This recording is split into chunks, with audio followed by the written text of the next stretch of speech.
from ISIS and Al-Qaeda does not recede. It only complicates our efforts to address them.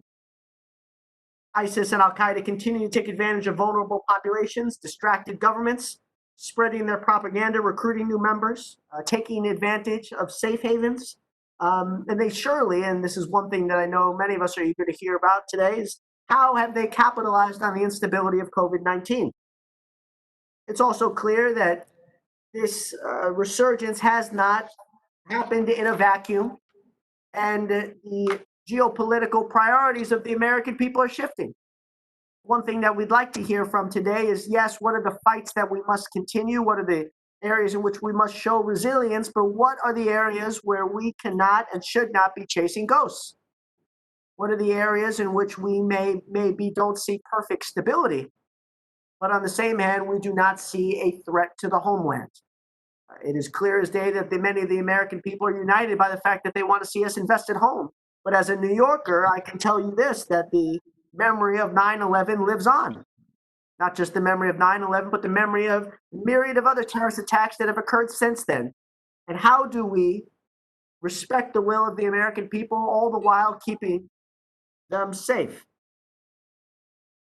To move on, I also, and I know many of us share this, would love to hear about the importance of coalition building in this effort. How do we not just proactively and robustly, but how do we efficiently and effectively fight the terrorist threat, particularly the jihadist terrorist threat? How do we fight it involving intelligence sharing? How do we fight it involving partner forces? And then how do we fight the terrorist threat of today, not just yesterday? And we are certainly seeing a resurgence. In March, ISIS prisoners in Syria rioted. Some appear to have escaped. April, members of an ISIS cell in Germany were arrested after they planned to attack a U.S. Air Force base in the country. In May, a Florida man was arrested who planned and attempted to carry out a mass shooting in the name of the Islamic State. Days later, the suspect's sister was shot dead after attempting to stab a local law enforcement officer. And just last month, the Department of Justice released information that determined the terrorist attack on the Pensacola military base in December was connected with an Al-Qaeda affiliate group in Yemen. In addition, we would also love to hear today, how can we hold technology companies, particularly social media companies, accountable? How do we innovate in and around this space, understanding that the most likely threat we face comes from that of someone who has been radicalized online, often without traveling? What have we learned from the recent case in Pensacola about how jihadists and terrorists are communicating with Al-Qaeda affiliates overseas? Nearly 2 decades after the September 11th attacks at home, we're at a crossroads in this rapidly changing security environment. We need to seriously reevaluate and update America's approach to combating terrorism. As a vet, as a New Yorker, and as a patriot, and as someone who's honored to stand today saying in a bipartisan manner that we need to continue to fight terrorism at home and abroad. We thank the witnesses and the members for being here today and look forward to making progress on this important issue. I'd like to now recognize the ranking member of this subcommittee, a gentleman from North Carolina, someone I sincerely respect, admire, consider a dear friend, Mr. Walker, for his opening statement. Thank you, Chairman Rose. Appreciate your passion about this. You have been relentless on this since day one. And this isn't just a political talking point on you. This is something from your heart, and I admire that. And I want to applaud you and continue to support you do this. Apologize also for being a couple minutes late there. This hearing's important. While I wish we were meeting in person, I appreciate the opportunity to discuss the continued threat linked to Islamist terrorism. Al-Qaeda declared war on the United States in 1996 and followed up their words with the 1998 United States embassy bombings in Kenya and Tanzania. The 2000 attack on the USS Cole and the direct attack on the homeland on September 11th, 2001. From that, ISIS spawned from a split with Al-Qaeda around 2013. The new terror organization implemented an even more brutal and violent ideology, killing and enslaving minority groups and beheading their hostages. Their message appealed to 30,000 plus foreigners, 30,000, who traveled to join them, including over 200 Americans. After years of persistent counterterrorism pressure, both terror groups have suffered major territorial and leadership losses. However, the terror threat did not remain overseas. The FBI has testified on multiple occasions that they have over 2,000 open investigations between Al Qaeda and ISIS supporters across the United States. Over the past few years, we have seen a rise in competing threats that have resulted in a diversion of resources that risk creating an opening for terror organizations to regroup. There is no doubt that the threat posed by nation states is increasing, particularly in cyberspace, and we have seen a rise in global white supremacy extremism and domestic terrorism. I applaud the Trump administration for recognizing the challenge of emerging and competing threats in the 2018 National Strategy for Counterterrorism and for focusing on the need to use counterterrorism to address these threats without losing focus on those posed by Al Qaeda and ISIS. As a nation, we are also challenged with terrorism fatigue. After nearly 2 decades of military action in Afghanistan, the American public is ready for military forces to come home. While I share this goal, it is essential that we maintain the ability to deploy counterterrorism capabilities and gather necessary intelligence to prevent power vacuums while terrorists can regroup and plot. I'm also very concerned about reports that Al Qaeda and ISIS-linked groups are expanding in Africa and Southeast Asia. We have seen this movie before. After 9/11, Al Qaeda was able to spread affiliate groups in Yemen, Somalia, and elsewhere where they continued plotting, radicalizing, and carrying out attacks. Maintaining counterterrorism pressure and coordinating with the international community, we need to ensure that these new hotspots do not turn into operational safe havens. I look forward to hearing from the witnesses today about the current state of Al Qaeda and ISIS and their recommendations on how to implement a new strategy to counter the terror threat. Before closing, again, I want to congratulate Chairman Rose on the birth of his first child a few months ago in this new season. My best wishes to you and your family, Max. Appreciate you very much. Thank you. Now yield back time. Thank you. Thank you, my friend. You know, it's the uncle ranking member for my kid. I like it. We'll take it. All right, so now we're just gonna myself and the ranking member will just go back and forth very briefly. I apologize. This will take us a few minutes. So I thank the ranking member. With that, I will yield to the ranking member for purposes of a colloquium. Give me 10 seconds to start right now. Yes. Thank you, Mr. Chairman. Could you please explain our agreement on committee procedures during these remote proceedings? I thank the ranking member. Let me begin by saying that standing House and committee rules and practice will continue to apply during remote proceedings. Members will be expected to continue to adhere to the rules of the committee in the House. During the covered period as designated by the Speaker, the committee will operate in accordance with House Resolution 965 and the subsequent guidance from the Rules Committee in a manner that respects the rights of all members to participate. Technology we are utilizing today requires us to make some small modifications to ensure that the members can fully participate in these proceedings. Thank you, Mr. Chairman. What could a member expect should they encounter technical issues during a remote event? First, to simplify the order of questioning, I'll recognize members for their 5-minute questioning based strictly on seniority, as determined by our subcommittee roster, a departure from our previous procedure. Members must be visible to the chair in order to be considered present for purposes of establishing a quorum or for voting. Members should make every effort to remain visible on screen throughout the proceeding. If a member experiences issues with their video stream, they may proceed with solely audio to ensure connection, provided they have been identified previously. Beginning this hearing, members are on mute. Members may unmute themselves in order to be recognized for purposes of their 5-minute questioning of the witnesses. At the conclusion of speaking, members will be expected to then mute themselves to prevent excess background noise.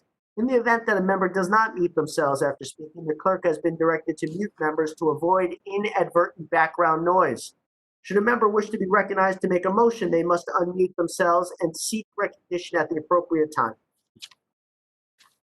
Thank you, Mr. Chairman. We're making sure I'm staying in order here with you here. I'm looking here at my notes here. What should members expect regarding decorum during a remote event? In the event a member encounters technical issues that prevent them from being recognized for the question, I'll move to the next available member of the same party. I'll recognize that member at the next appropriate time slot, provided they have returned to the proceeding. Should a member's time be interrupted by technical issues, I'll recognize that member at the next appropriate spot for the remainder of their time once their issues have been resolved. Thank you, Mr. Chairman.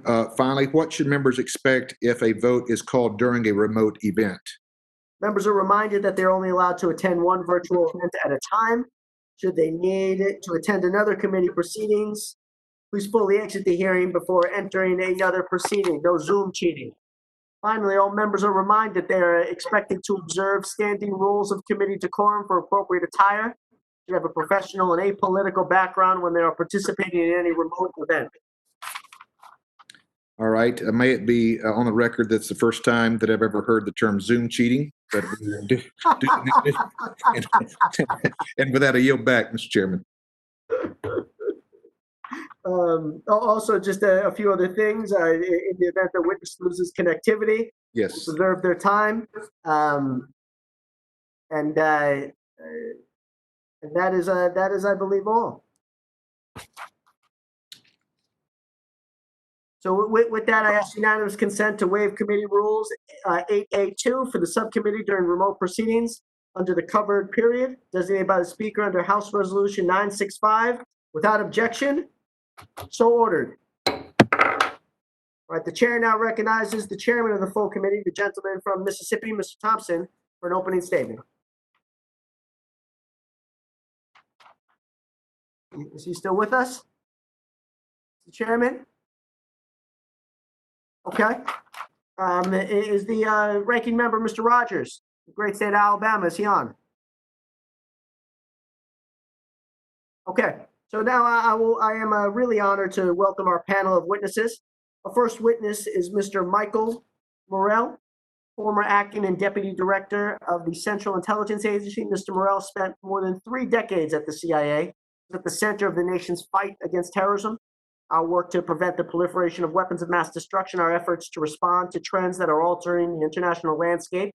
There is sincerely no major or minor terrorist incident in the last 20 to 25 years that he has not been front and center of combating. And as someone who was in New York City on 9/11, teenager at the time, I thank you, sir, for keeping us safe. Our second witness is Ambassador Tina Kaidanow, who recently left the Department of Defense, where she was senior advisor for international cooperation to the Undersecretary for Acquisition and Sustainment. Ambassador Kaidanow is the former acting assistant secretary of state for political military affairs at the Department of Defense, former coordinator for counterterrorism at the Department of State. Ambassador Kaidanow also previously served as the deputy chief of mission at the U.S. Embassy in Kabul. Ambassador, thank you for your extraordinary service. Our third and final witness is Mr. Thomas Joscelyn, a senior fellow at the Foundation for the Defense of Democracies, where he conducts research on how ISIS and Al-Qaeda operate around the world. Has been described as having an encyclopedic knowledge of terrorist biographies. Mr. Joscelyn has served as a trainer for the FBI's Counterterrorism Division, was the senior counterterrorism advisor to Rudy Giuliani's 2008 presidential campaign. Without objection, the witness's full statements will be inserted in the record. I now ask each witness to summarize his or her statements for 5 minutes, beginning with the former acting director of the CIA, Mr. Morell. Good morning, Chairman Rose, Ranking Member Walker, members of the subcommittee. It's great to be with you today. I think this hearing is extraordinarily important. I was honored to be invited, and as your staff knows, I jumped at the opportunity.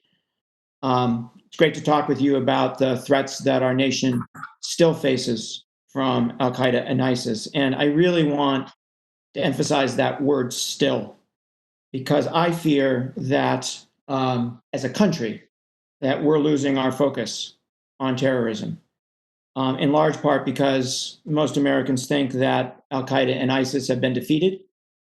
Once we got bin Laden, the idea was that Al-Qaeda was defeated, and once we took the caliphate away from ISIS, the idea was that ISIS was defeated. And I think there's a sense out there that on the part of most Americans that an attack on the homeland is no longer possible. And I believe that those perceptions are wrong, and dead wrong. And that's why I think this hearing is so vitally important. As you noted, I spent 33 years at the agency. I spent the first 15 of those focused on East Asia, focused on a different issue. But in those last 18 years, in assignments of increasing responsibility, Mr. Chairman, I covered the whole world, right? But my focus was almost entirely on counterterrorism. There's a little paragraph in my testimony that I won't read through of all of my touch points with terrorism. I'm sort of the Forrest Gump of terrorism in terms of being in the wrong place at the wrong time. But each of those events that I witnessed personally really seared into me the danger that terrorists pose and the importance of our counterterrorism work. In short, I lived and breathed it the last 18 years of my career. It defined my career. And that's even before 9/11, right? Because I went to work for George Tenet in 1998, and I walked into a situation where he was obsessed with Al Qaeda. And that's where I really learned about the group for the first time. So I was focused on it before 9/11. What I really want to spend a little bit of time on is the lessons that those 18 years taught me, and what the implications of those lessons are for today. So there are four that I want to share with you. The first is that terrorism is a symptom. It's not the disease. And I think that's very, very important for us to remember that. And until we address the disease, Mr. Chairman, I think we're going to be dealing with the symptoms. I think we're going to be dealing with the creation of terrorists and their actions for a long time to come. And I have real doubts about whether we're going to be able, we and our partners are going to be able to deal with that disease. So I really believe that my children's generation and my grandchildren's generation and maybe your son's generation is still going to be fighting this fight. At the end of the day, you can't capture and kill your way out of this. That's an important aspect of keeping ourselves safe, but it's not gonna solve the long-term problem. Second lesson learned is that, and this could well be the most important, Mr. Chairman, terrorist groups are very easy to degrade. Once you get the intel and once you get the military assets in the right place, they're extraordinarily easy to degrade, but they are also very easy to rebuild. We've seen it time and time again. And whether they are in degradation mode, whether they are being degraded, or whether they are in rebuild mode, depends on a lot of things, but the most important thing it depends on is the degree of counterterrorism pressure that's on the group. When that pressure is there, they tend to be in degrade mode. When that pressure is released, they tend to immediately shift to rebuild mode. I think the policy implication of that is pretty obvious to me. The third lesson learned is it is impossible, I think, to overstate the importance of a physical safe haven to a terrorist group, a place in which they can feel relatively safe and secure, a place from which they can strategize, train, plot, and launch attacks. It's therefore absolutely critical that we deny sanctuaries to these groups. When we don't do that, history is clear that the threat increases dramatically, including the threat to the homeland. And then the last lesson learned is that the smartest of terrorists are creative and they are innovative. There are not too many Muhammad Attas. There are not too many that you would put in the category of extraordinarily bright and extraordinarily capable, but those that are very dangerous. I think examples abound. They include Khalid Sheikh Mohammed, right, who was the first to conceive of using aircraft as guided missiles. The folks in AQAP in Yemen who came up with innovative bomb designs, from the underwear bomb, from printer cartridge bombs, from non-metallic suicide vests, to even experimenting putting explosive devices into human bodies through surgery, to the ISIS Hollywood quality, Madison Avenue style quality propaganda that is a real danger to us and to the self-radicalization of Americans, as you know. And then I would put also in the creative category what AQAP just did at Pensacola, right? They found a way around the immigration defenses that we put in place after 9/11. And they did that consciously. And it resulted in the first foreign directed terrorist attack on the homeland since 9/11. And that was just several months ago. And I think the implication is we need to be equally imaginative in thinking about what they may be doing and try to get in front of them. Mr. Chairman, when I put all of these lessons together, I come to the strong conclusion that we need to stay focused on foreign terrorist groups. We need to continue and collect the best intelligence we can on their plans, intentions, and capabilities. And we need, and I'll emphasize this, working with our allies and partners to continue to keep pressure on them and to make sure that they continue to be degraded. And I think we also need to think about, this is very, very hard, and we should talk about it a little bit in the Q&A, but it's very, very hard. But I think we need to think about how do we play a role in getting at the disease rather than just dealing with the symptoms. In looking around the world, I have many specific concerns. Southeast Asia, South Asia, Middle East, Africa. But let me conclude my opening statement by pointing out two issues of particular concern to me. The first is ISIS in Iraq and Syria. Despite our destruction of the caliphate, which was critically important and needed to be done, and the people who did that should be given an awful lot of credit for it, you all know that ISIS is on the rebound in the Middle East, in Iraq and Syria, that it is reconstituting. ISIS attacks in Iraq are on the rise 2 years in a row now, including a significant one just a few weeks ago in Samarra, just an hour's drive from Baghdad. Even more worrisome, Mr. Chairman, and you mentioned this, German authorities recently arrested 4 Turkmen sent by ISIS to conduct an attack on a US military facility in Germany. The 4 had already acquired weapons, and they were in the process of acquiring explosives when they were arrested. This suggests to me that ISIS may be in the process of rebuilding its attack capability in Europe, which was a capability we saw in devastating effect in Paris in 2015 and in Brussels in 2016. The second thing I worry a great deal about is Al-Qaeda in Afghanistan. The Taliban today is militarily and politically stronger than at any time since 9/11. And I believe that the Taliban, in its peace negotiations with the United States, have told us exactly what we want to hear in order to encourage us to leave the country. I don't believe what they're saying about what their intentions are. In fact, I believe that their intention, which is absolutely achievable, is to overthrow the current Afghan government and reestablish a dictatorship based on Sharia law. And I also believe that the Taliban will provide safe haven to Al-Qaeda, and that it will not do what is necessary to prevent Al-Qaeda from again becoming a significant threat to the United States of America. The ties between the two groups are just too close. It's years and years of fighting side by side. It's years and years of shedding blood together.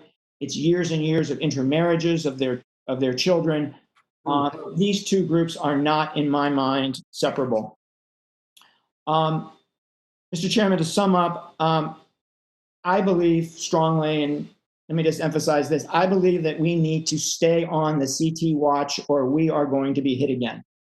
Can't emphasize that strongly enough. Mr. Chairman, that concludes my opening remarks, and I look forward to your and the committee's questions. Ms. Morell, thank you so much again. I now recognize Ambassador Kaidanow to summarize her statement for 5 minutes. Yes, thank you. And thanks, Mike. I think I would say just at the outset that I associate myself with everything you said and then some.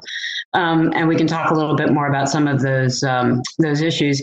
Mr. Chairman, Ranking Member Walker, honorable members of the subcommittee, first of all, it's an absolute privilege to be here and to talk to you today on this really critical issue of the potential threat that's coming still, as Mike says, from ISIS and from Al-Qaeda, as well as from other groups that we're not discussing here today, but nevertheless exist and pop up now with regularity all over the world.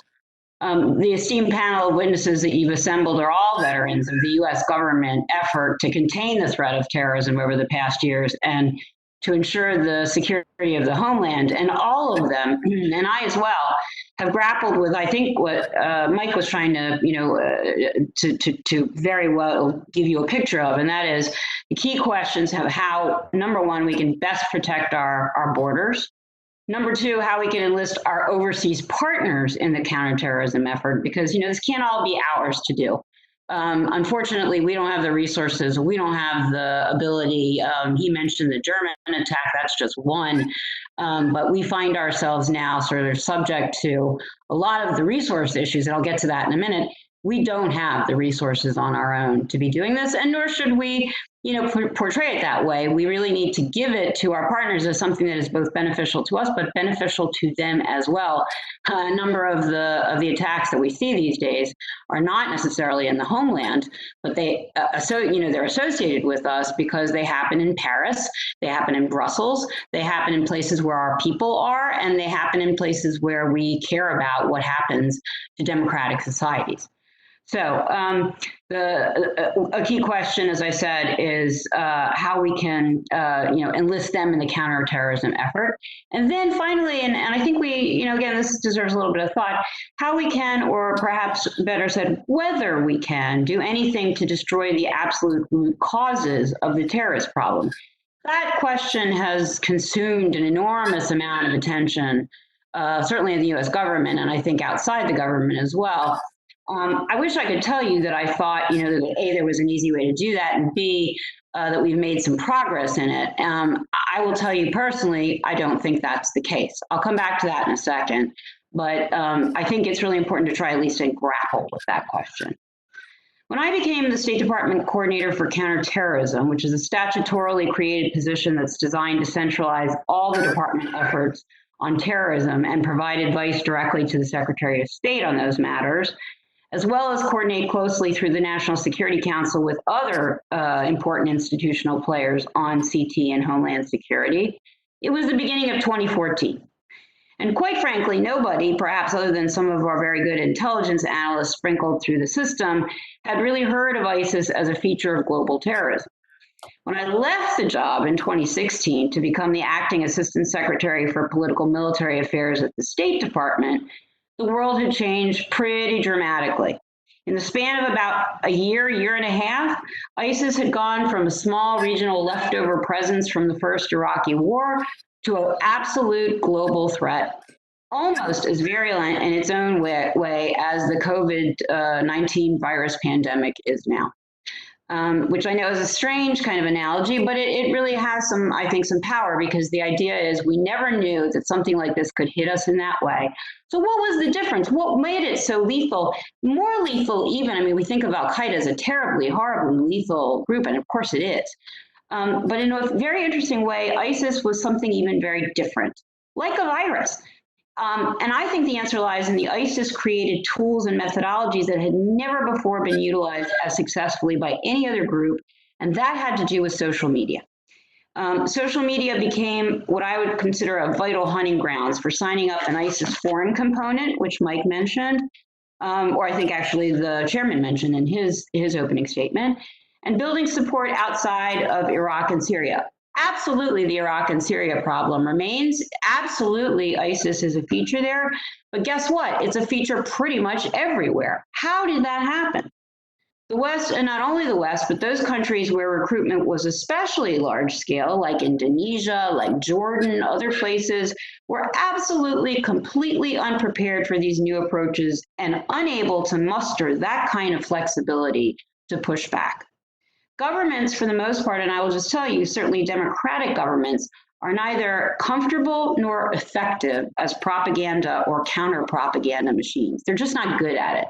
And, you know, we always talk about how do we push back on that social media approach? How do we push back on ISIS's ability to recruit? It ain't so easy.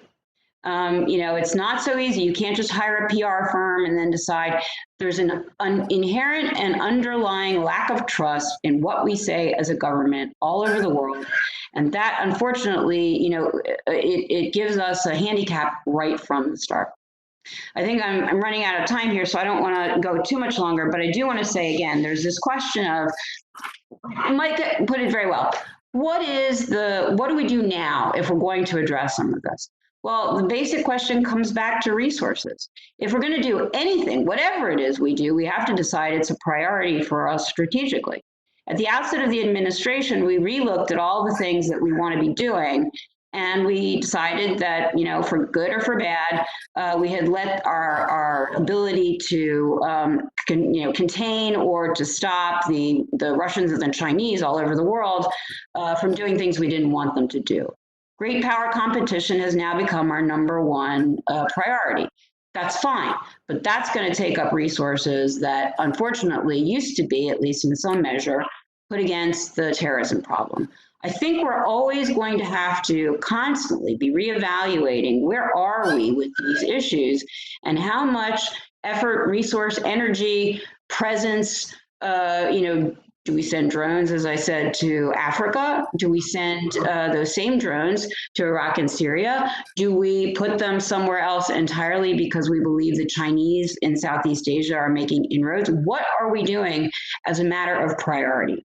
It's not an easy question to answer, but it's something we really have to think about. That's why our allies and partners overseas become very important. Again, we can't fight this fight alone. I'm going to, I think, stop there. I do want to say again, I don't think there's an easy answer to the question of how do you stop terrorism at its root. I don't think it's a question of poverty. There's a lot of that comes into this, sort of CVE approach to combating violent extremism. Maybe if we can, create income and turn people in a different direction, we will be able to stop them from engaging in terrorist activities. I don't think it's those people. I don't think it's the people who, are hungry. I think it's the people who unfortunately feel disaffected. They're sitting in, Paris. They're sitting somewhere in Minnesota. They're sitting somewhere. It's a second, third generation problem. Their parents were poverty-stricken, very unfortunately came here, wanted a better life, established themselves that way, and now their children, unfortunately, are not feeling empowered for whatever reason. That's something we have to try and grapple with. It's not an easy thing. I'm going to stop there. I know there'll be questions. Thank you so much. My voice. Thank you so much again for that important testimony. I'll now recognize Mr. Joscelyn to summarize his statement for 5 minutes. Well, thank you, Chairman Rose, Ranking Member Walker, and other members of the subcommittee. I greatly appreciate the invitation to testify today. Obviously, we're living in turbulent times, and Americans face many types of challenges. I think that's evidenced by the fact most immediately for myself that even though I've testified before Congress 21 times, or this is the 21st time, this is the first time I've done so from my dining room as opposed to there in front of you. So obviously, we are living in a new world here. But I do appreciate the fact that you guys are taking the time to address Al-Qaeda and ISIS, even with everything that's going on and all the threats that we face, because they both do remain active threats to the U.S.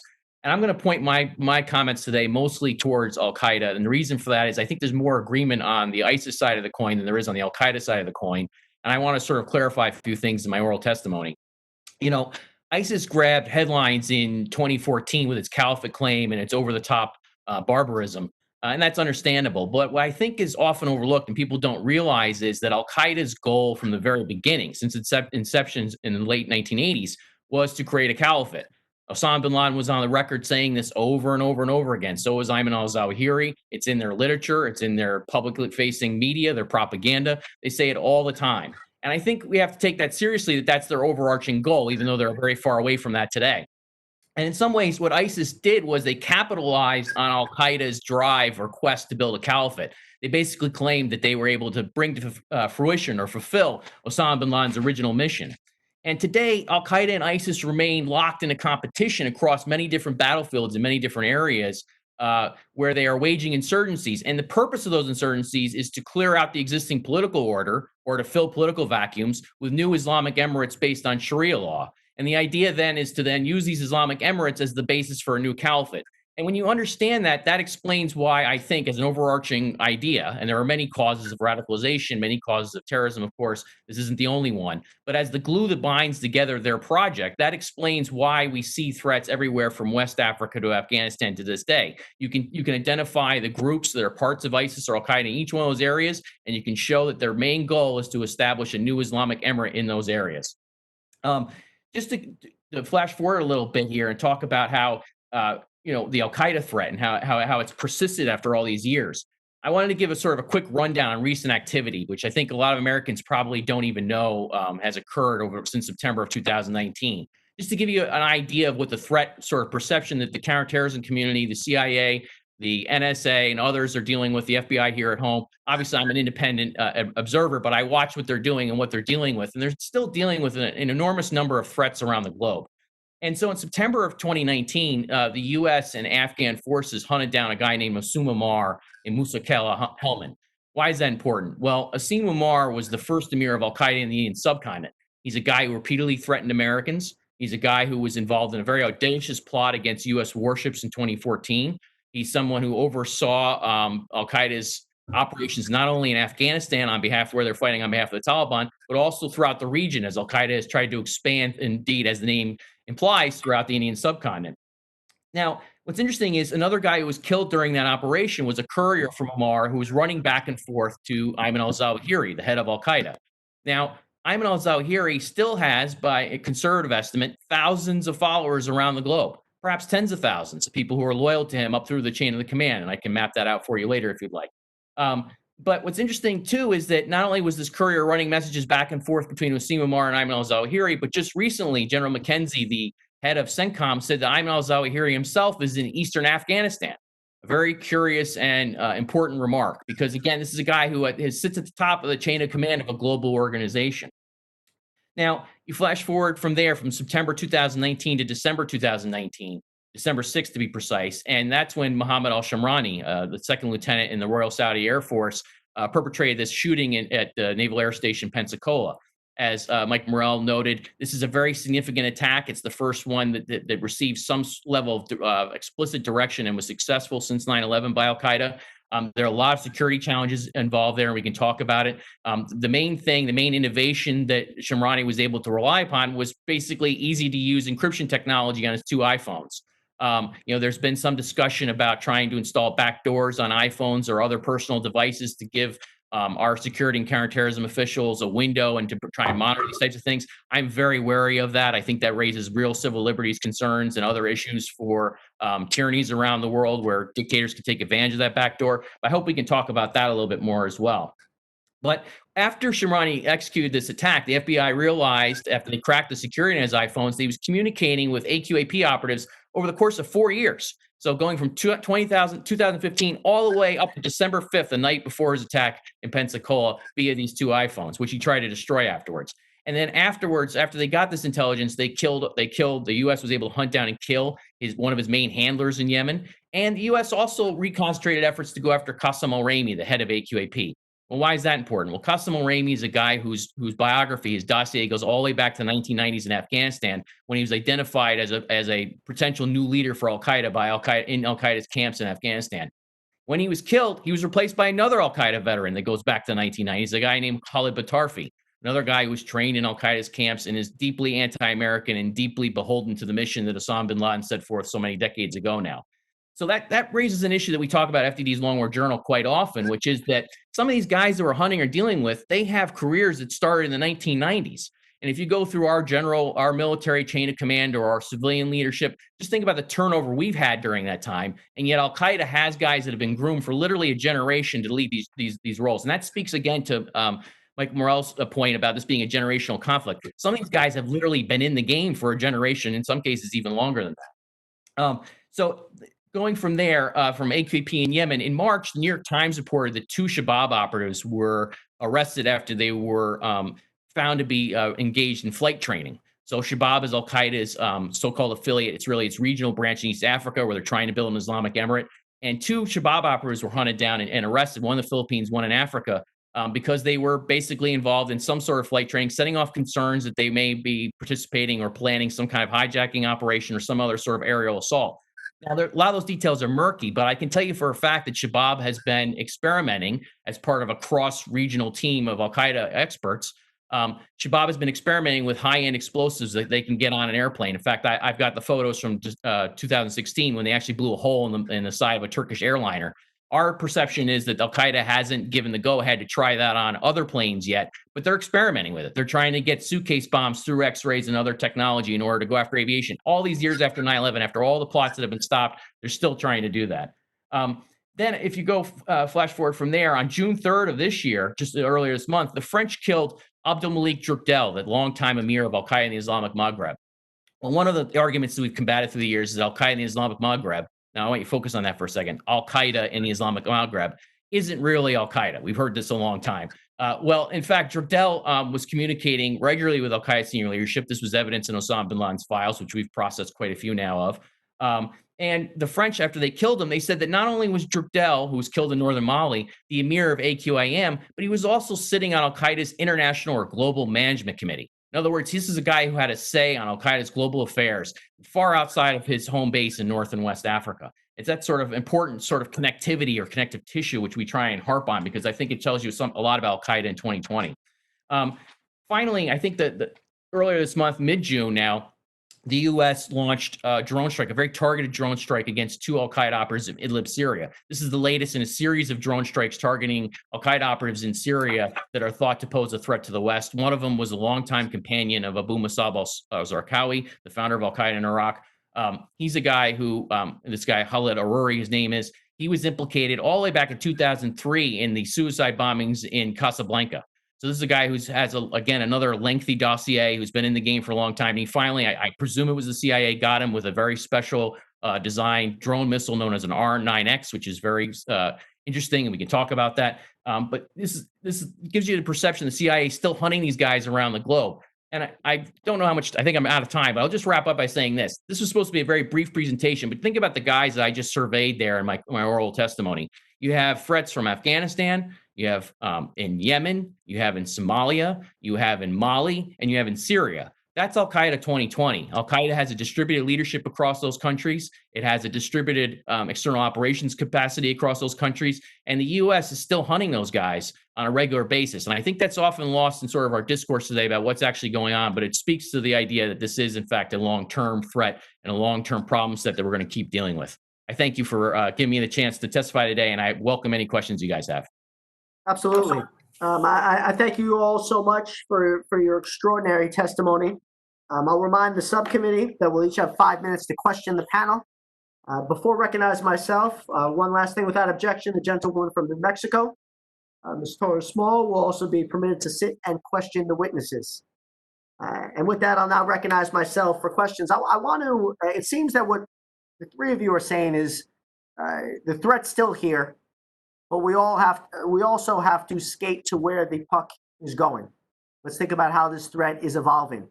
So I want to introduce 4 points, 4 ideas, and then particularly Mr. Morell and Ambassador Kaidanow, I'd like to hear your thoughts on this. The first is H.R. McMaster said, I think very presciently, that you either fight America asymmetrically or stupidly. So with that being said, how are we seeing the emergence of any state-level support for ISIS, Al-Qaeda, or for other non-state actors, not with the explicit attempt of regional power, as I think we see more so with Iran, but with the intent of attacking the United States of America, attacking our homeland? Second, one of the threats that I'm most concerned with in 2020 and beyond is the notion of a multi-layered attack by a ISIS, Al-Qaeda-like actor using cyber tools and let's say, a small arms attack of sorts. What are we seeing from ISIS and Al-Qaeda with their capacity to utilize cyber tools to inflict harm? Second is the southern border. Can you please speak to what is the potential for a threat from ISIS or Al-Qaeda at the southern border? This is something that the president speaks about very frequently, has used it as a justification for the border wall. I'm asking if you could speak to that, the nature of that threat. And then lastly, if what you are saying is true and that this is now here to stay for generations to come, should we be considering building multilateral institutions as we have for peacekeeping, finance, health, and so on and so forth, to more permanently, as we have with NATO, address the issue of of terrorism? Mr. Morell, we'll start with you. Okay, so let me start at the bottom. Let me talk about multilateral institutions. And I think the point I would make is that, a huge part of counterterrorism operations are intelligence. So, can you please put yourself on mute?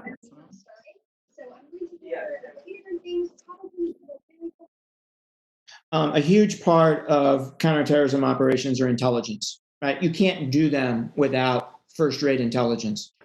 And intelligence services outside of the Five Eyes, and even within the Five Eyes, it's quite compartmented.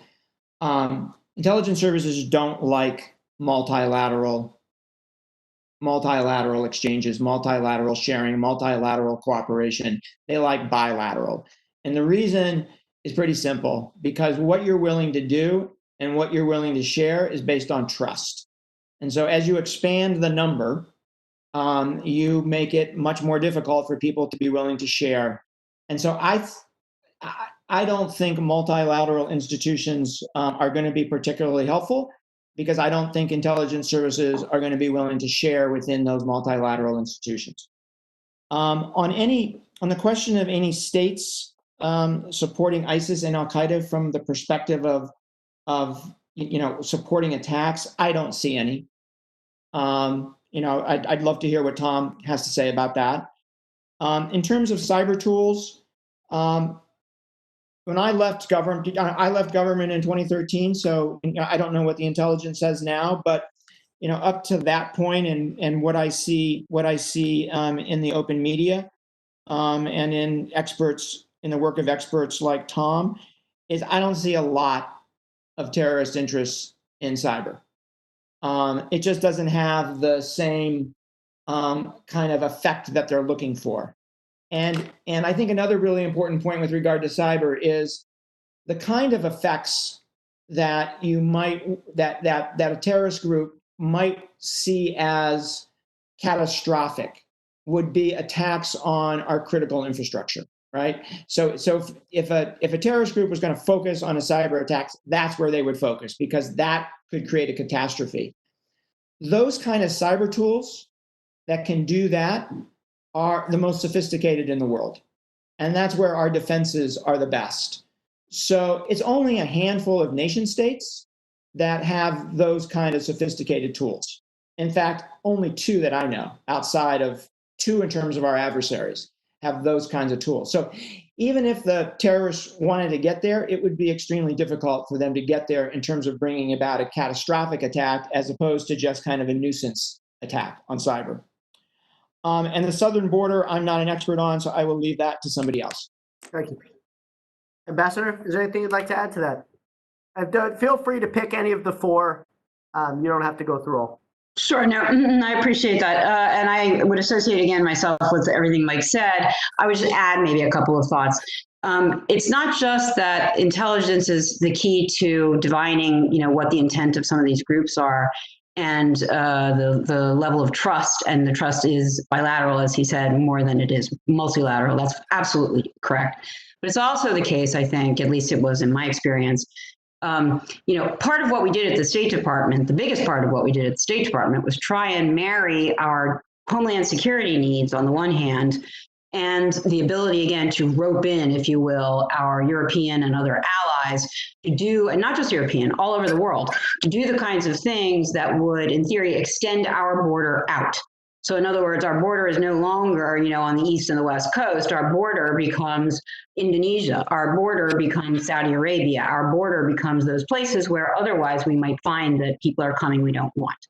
And the way you do that, at least theoretically, is you engage the relevant institutions in those countries, whether it's their internal affairs ministry, which is usually where you want to be, and that's not necessarily the same people who are doing their visa work, and that's not necessarily the same people who are deciding who comes in and who goes out of those countries, and so there's a lot of what you find was, however disassociated we were before 9/11, in other words, FBI didn't talk to CIA and so on and so forth.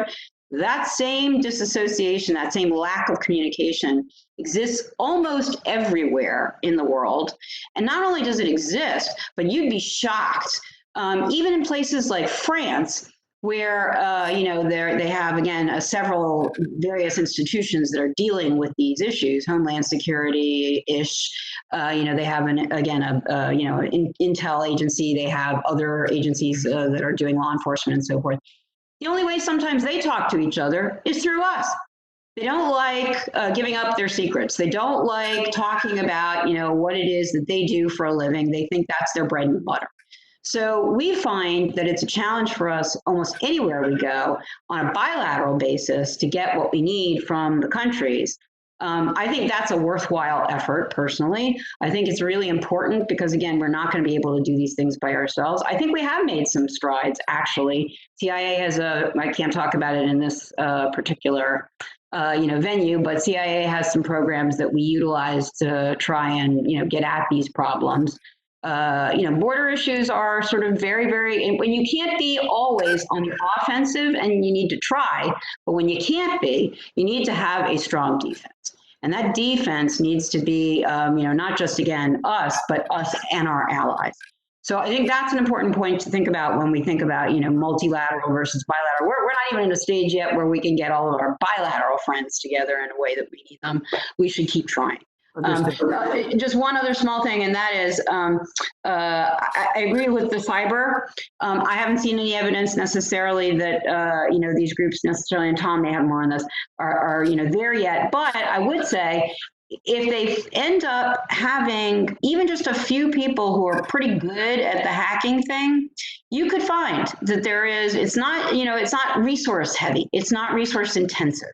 So I think we need to keep an eyeball on it. I don't think necessarily they're there yet. They're certainly not in the capability mode of like a Iran or a China or no, of course not. But I do think that they're in a place where, if they decided, or if there was someone who was particularly interested in those issues, as you said, I think, Mike, they were extremely innovative at the outset of their, the caliphate push and so forth. And they still remain innovative. They haven't shown us necessarily that they're doing these things on the cyber side, but I wouldn't exclude it. And then finally, just the last thing is the emergence of state support. I don't see that, but I will say, and I totally believe this, having served in Afghanistan, if we give that up, if we are now in a position, I know everybody talks about how much money was wasted and so on, and I'm not here to dispute a lot of that, I get it, but wasted is a big word. And I still find that we have created a system in Afghanistan that at least can sustain itself for the time being. If we give the Taliban, complete political ability to kind of come in there and now take over, I think we are taking an enormous risk. That's my particular opinion on the subject. But again, I've served there, so maybe I'm biased, but that is my very strong feeling. I know, Chairman, you have also been there and down in Kandahar, and I think, you may feel differently, but we need to think about our investment. We need to think about the dangers that are still associated with Afghanistan. So I'll stop there. Sure. No. I was just a grunt. You were thinking about the high level stuff. So we value your opinion. Mr. Walker, now 5 minutes, my friend. Thank you, Chairman. I want to start with Mr. Joscelyn. Your testimony highlights the long history and interconnectedness of the Taliban and Al-Qaeda and that despite having signed an agreement with the United States, the Taliban will never disavow the terror organization, it seems. What are your recommendations for pressuring the Taliban, maybe creating an international coalition to pressure the Taliban and strengthen the Afghan government? Can you address that? Well, thank you, Congressman, for the question. As I'm sure several of you are aware, I've been highly critical of the deal, the February 29th deal in Doha that was signed between the State Department and the Taliban. I am a nerd who tracks the Taliban every day of my life and have for about 20 years, So I know how they think, and I think Mike Morell is exactly right when he says he doesn't trust them and that they just said what they had to say in order to get us out. We've even inspected the language of the agreement, and what they're saying actually is no different from what they said since the 1990s. You can check the 9/11 Commission report, page 111 to be precise, and what the Taliban told Ambassador Richardson when they said that Osama bin Laden and al-Qaeda didn't pose a threat to the U.S. or the West. They're saying the same thing now. And as far as I can tell, there's nothing in the agreement to verify or ensure that they're not lying now, as they've lied since the 1990s. As one side note, one nerdy side note, we're in the middle of processing al-Qaeda's literature in Urdu, actually, which documents their role fighting on behalf of the Taliban against ISIS in eastern Afghanistan. I'm happy to share all that once we're done. But why is that important? Well, that type of detail is the type of detail we deal in. It shows exactly what Mike Morell said, that the relationship between al-Qaeda and the Taliban is very close. It's at a personal level. There's intermarriage. The two are wedded at different points. And the Long War Journal's position has been that the U.S. government hasn't taken a holistic view of that relationship. Certainly, the U.S. military hasn't taken a holistic review of that relationship for many years. I'm very jaded at this point. I don't think they're going to get it right or actually put the pressure points on them to affect a real break between the two. Because, quite frankly, when I have these conversations, a lot of times the policymakers don't even understand what that relationship looks like. Right. So Yeah. what we've done is we've set forth a series of criteria, an article in Politico, and in my previous testimony before House Homeland Security and other committees, we said here are the criteria we would look for to affect a real break, what that would look like. And I could just say none of those have been satisfied by the Doha agreement. Yeah. Thank you for answering. I've got two more questions. So if we can, we want to try to get these in if possible, but the information is very important. So I don't want to cut anybody short. But I want to go back to Ambassador Kaidanow. Given your service in Afghanistan, you have had firsthand understanding of the violence and the inhumane treatment of the people, particularly the women of Afghanistan under Taliban rule. Would you mind taking a moment and remind us of what life was like for the Afghan people and provide any recommendations for how the United States and the international community can pressure the Afghan government to protect its people and their rights? Yeah, I mean, you're, I think, quite right. The fact of the matter was that certainly under Taliban rule, it was a very, very difficult situation, certainly for women. I think generally speaking, the Taliban were not only ineffective as governance, although what was attractive at the time, I think, to the people of Afghanistan was there'd been so much turmoil and so much upheaval that at least what the Taliban brought in their view was some sort of measure of order. Yeah, but a measure of order of what nature? And the problem is, from our point of view, obviously, it provides safe haven for further terrorist attacks, not just there, but anywhere, globally that these groups choose to operate. But more to the point, for the people of Afghanistan, it was a disaster, and for the women of Afghanistan, it was something so terrible that it's really hard to describe. So I can tell you that when I was there, so I was there from about 2012 to 2013 through 2013. The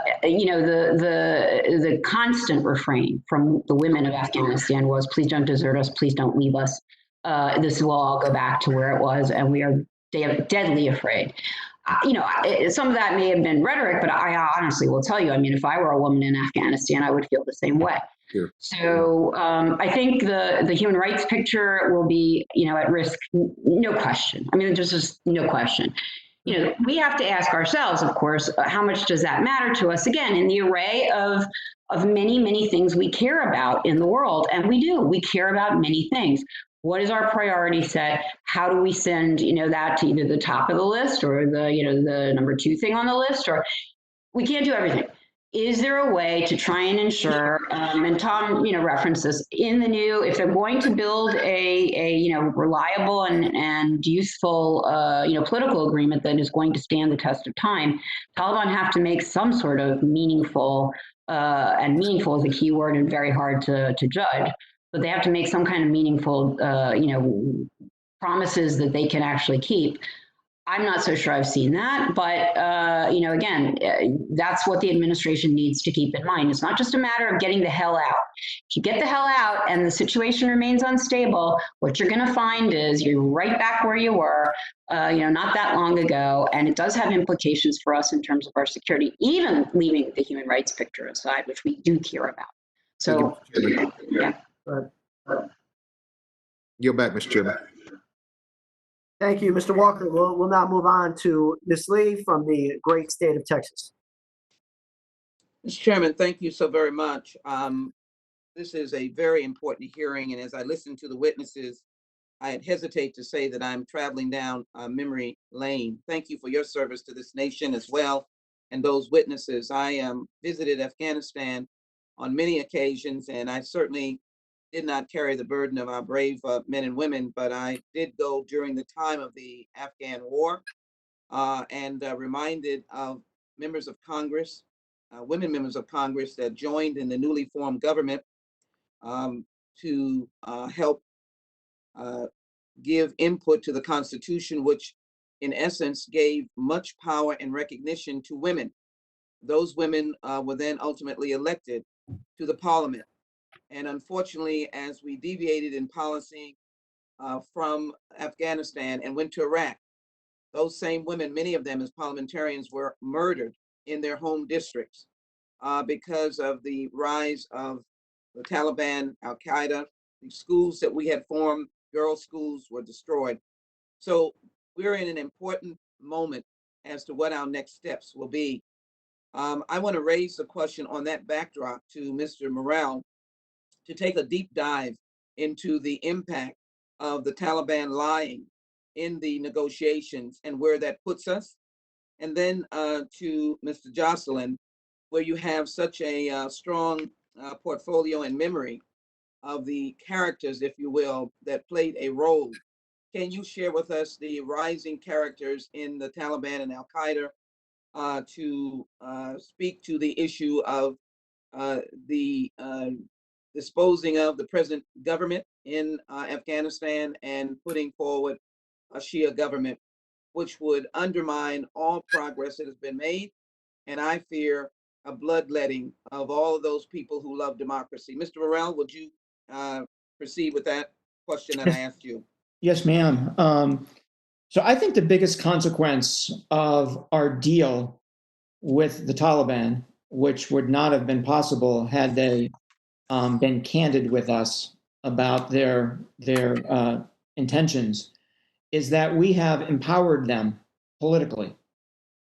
We have given them much greater credibility inside Afghanistan and, quite frankly, outside Afghanistan than they deserve.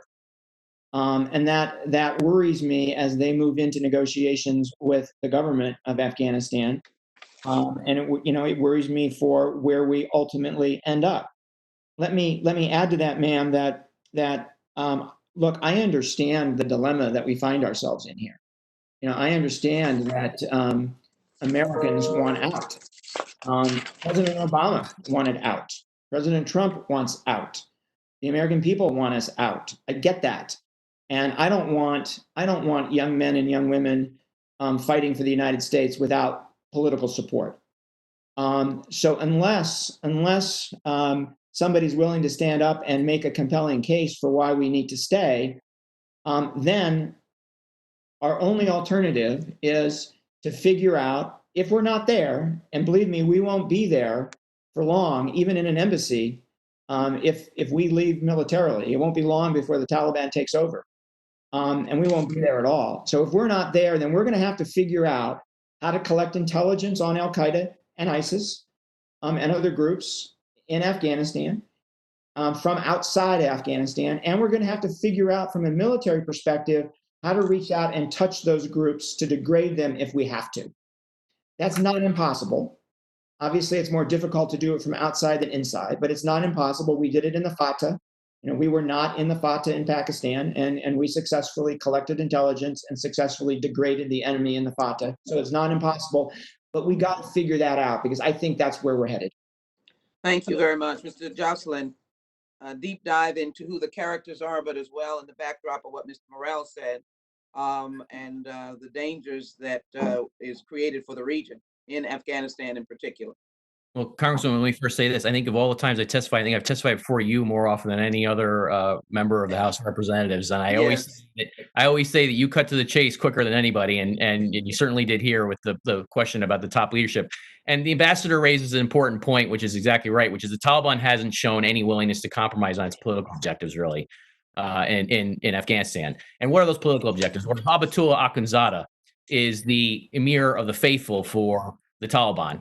You may have heard that phrase, that title, Emir of the Faithful, before. Abu Bakr al-Baghdadi, of course, was the first Emir of the Faithful for ISIS. That's the title that's known to be used by caliphs, Muslim rulers, over all Muslims. It's a absolutely an authoritarian title that they've taken upon themselves, and for Habatullah Akhundzada. That's not the title that somebody takes if they're going to take a ministerial post in a new Afghan government, is it? Right? You're not going to have the Emir of the Faithful is going to run the border security or something for the new Afghan government. This is something that speaks to a longstanding religious and ideological sort of commitment on their part to reinstall the Islamic Emirate of Afghanistan and resurrect it to power. That's been their political objective all along. Now, what's interesting, too, is I said earlier that I set forth the criteria about what a real break between the Taliban and al-Qaeda would look like. Well, the first thing I said was that Habatullah Akhundzada would publicly disavow Ayman al-Zawahiri's bay'ah, his oath of allegiance to him. This is a very serious matter for the jihadis. The bay'ah, the oath of allegiance, is something that they say hangs around their neck. What it means is that if you violate the bay'ah, this oath of allegiance, the person you're swearing it to has the right to take your head off, right? And Zawahiri has sworn his bay'ah to Habatullah Akhundzada. And so this Al-Qaeda network that I mapped out in my oral testimony at the beginning, all those entities that I mentioned, they've all recognized the religious legitimacy of that bay'ah, that oath of allegiance. And yet to this day, Habatullah Akhundzada has not renounced Ayman al-Zawahiri's bay'ah. So that's a very important point from a theological and an ideological perspective. Now, underneath Habatullah Akhundzada is a guy named Sirajun Haqqani. He's a U.S. designated terrorist. I'm sure Mike Morell in particular is well aware of him because his guys were involved in one of the deadliest operations against the CIA ever in December of 2009, I think it was, when they killed, I think it was 7 or 8 CIA officers. Really horrible attack that was orchestrated by Ayman al-Zawahiri. The Haqqanis have their hooks into all the nasty characters in the region. The Haqqanis actually bred and incubated al-Qaeda in eastern Afghanistan. You go back all the way to the 1980s. The Haqqani Siraj's father, Jalaluddin, was one of Osama bin Laden's first and earliest benefactors. He's somebody who was personally invested in Osama bin Laden's rise. Today, his son is the deputy emir of the Islamic Emirate of Afghanistan. His network, we can detail at some length all the ties between the Haqqani network and al-Qaeda, including the fighting that's going on right now. That remains unbroken. There's no evidence of a break there. There's all sorts of intermarriage and all sorts of confluence of interest there. I can go on, but that gives you 2 examples just of the top leadership here, where Habatullah Akhundzada, we know, there's a blood oath that's been sworn to him by al-Qaeda that's unbroken, and Siraj Haqqani is part of a legacy that goes back to the 1980s of an unbroken alliance between the Haqqanis and al-Qaeda. These are 2 very, very important points that I think have not been addressed by the February 29th Doha Agreement. Thank you. Thank you, Mr. Chairman. Thank you to the witnesses. And as we pursue domestic terrorism, we cannot leave these vital, how should I say it, information points and potential danger to the United States and the world. I look forward to continuing this discussion, and thank you all for your service. Thank Absolutely, you, Ms. Lee, and thank you for the last few decades striking fear into the witnesses of Homeland Security testimony. You're absolutely phenomenal. It's an opportunity. It's a great opportunity to serve with you. Mr. Green, Ranger, you're up. Thank you, Mr. Chairman, and again, congratulations on the newest member of the Rose family. I'm very happy with you guys. My question is, I think, to Mr. Morell, and first let me thank all the witnesses for being here and for the chairman putting this together. I served, to give you a little bit of my background, I served as a Night Stalker, Task Force 21, Task Force 121, Omaha, many others in both Afghanistan and Iraq. Worked with other government agencies on many missions downrange, and I want to thank you and your people and your organization for all that they do for the safety of this country. My question is about the alignment that we see in the Middle East, creating an almost bipolar Sunni versus Shia axis, and those Shia militia and in particular in Yemen and in Syria. And I wondered if you or someone could comment on the Shia militia and where they are today in this unclassified setting. Sure. The Shia militias in Iraq, the Shia militias in general, but primarily in Iraq, pose a significant threat to the United States, to our diplomats, and to our military folks in Iraq. We've seen that time and time again. They are linked significantly to the Iranians in terms of funding, in terms of weapons, in terms of even training. That link between the Iranians and the Shia militia in Iraq has been broken a bit as a result of the death of Qasem Soleimani. He was extraordinarily hands-on and had a tremendous amount of influence with those groups. The new leadership of the Quds Force, less dynamic, doesn't speak Arabic, less well known to the west of Iran, doesn't have the same clout.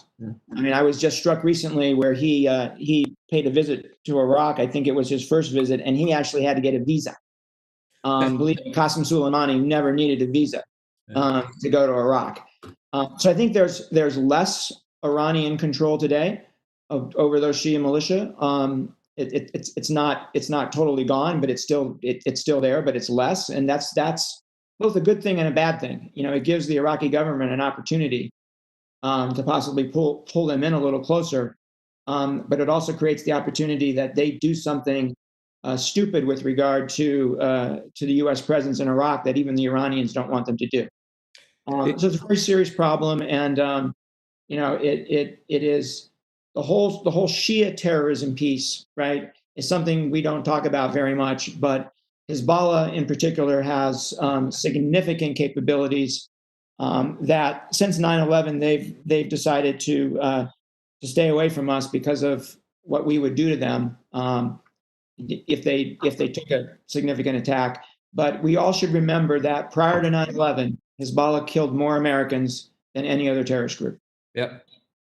Thank you for saying that. And I want to shift gears a little bit, but stay in the same place. And again, this may be a better question for you, but anyone who wants to chime in. Erdogan and some of the activities in northern Syria that have been going on, how does that disrupt U.S. security? How does that disrupt our efforts to take on Shia militia groups, Iran's efforts to, again, align this Shia axis from Lebanon all the way around to Yemen? What are your thoughts on where Erdogan fits into this and how it's interrupting what we're trying to do there?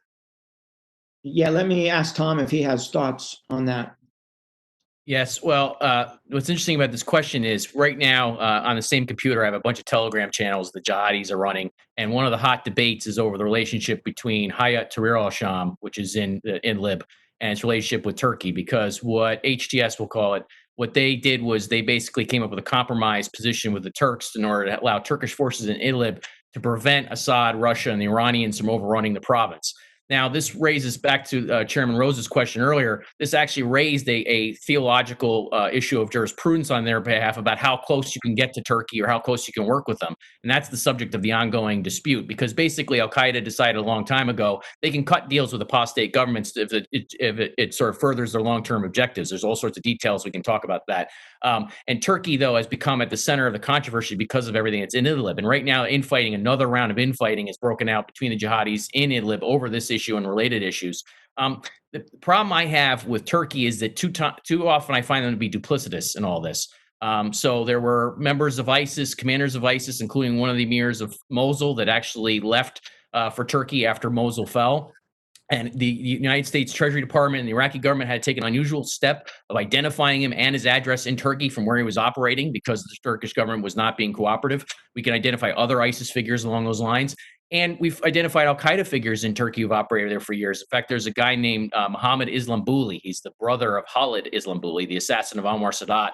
And I had Mohammed Istanbuli's Facebook page was one of my favorite go-tos every day because he would document his journey through Istanbul and where he was going. Now, he's somebody I'm certain came across Mike Morell's radar at CIA through the years because the CIA has known who he is for a long time. He's a fully made man in Al-Qaeda. And it was always curious to me that he was advertising that he was bouncing from block to block in Istanbul, Turkey, and the Turks didn't do anything about it. So that sort of duplicity and problems that you're dealing with here. It's very complex. There's a lot to it, but that sort of gives you my lay of the land anyway.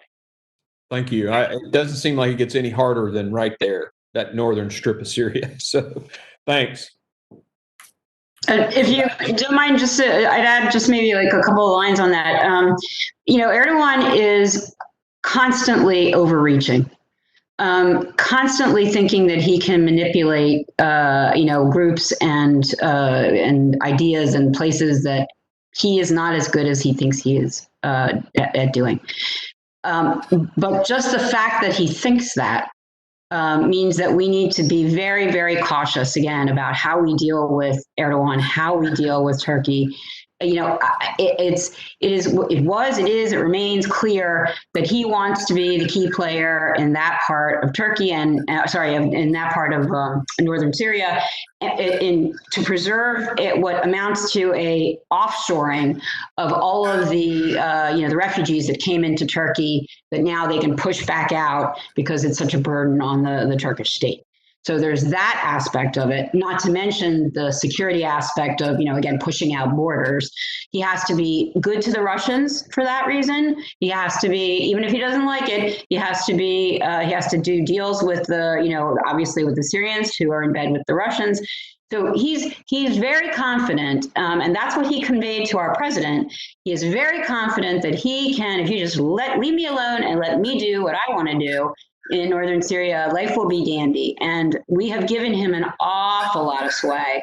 And that is very dangerous for a whole host of reasons. So I don't want to get too much more into it, but I think we have to think of the Erdogan side of this, not just the extremist view. Absolutely. Okay, thank you again. We'll now move on to Ms. Slotkin from the great state of Michigan, who I'm sure you all have actually worked with. She spent her entire career fighting this fight. And if she wasn't a great member of Congress, we would have had her bump one of you to be a witness. She's done so much here. So, Ms. Slotkin, you're up. Thank you, Chairman Rose. Good to see everybody, and indeed have very fond memories of working with two of the three panelists at least. So I guess my quick questions are,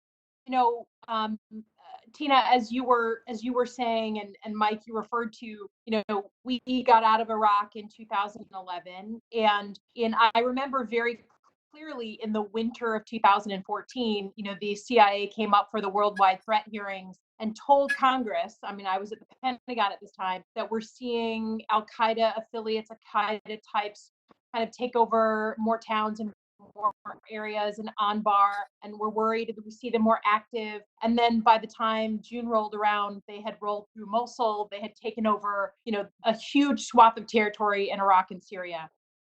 So I guess my question is, what signs do we have, if any, that similar type of behavior is going on in reconstitution? Maybe start, Mike, if you wouldn't mind. Just what are the similarities between what we see them starting to do now and what we saw them starting to do in early 2014?